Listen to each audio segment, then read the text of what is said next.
रामलाल नाम का एक व्यक्ति के 3 साथी थे।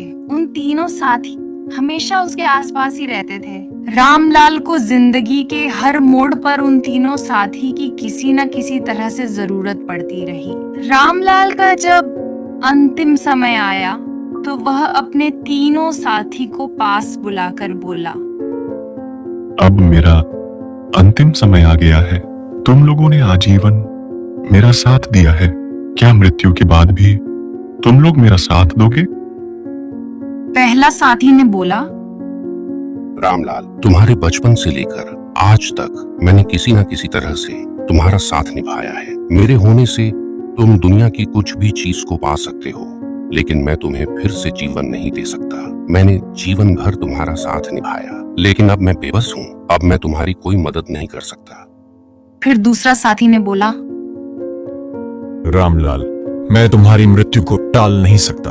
मैंने आजीवन तुम्हारा हर स्थिति में साथ दिया है। मैं सिर्फ तुम्हें इस बात का भरोसा दे सकता हूं कि तुम्हारी मृत्यु के बाद तुम्हारा अंतिम संस्कार सही से होगा।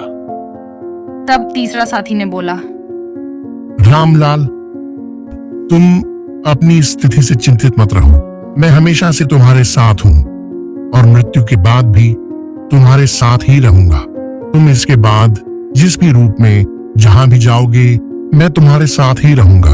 मैं तुम्हारे मृत्यु के बाद भी तुम्हारा साथ दूंगा।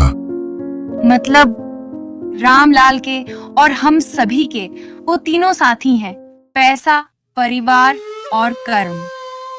कर्म एक ऐसा ढाबा है जहां हमें ऑर्डर करने की जरूरत नहीं पड़ती। हमने जो पकाया होता है हमें वही मिलता है। भगवान से ज्यादा कर्मों से डरिए। एक बार भगवान तो माफ कर सकता है, लेकिन कर्म कभी माफ नहीं करते।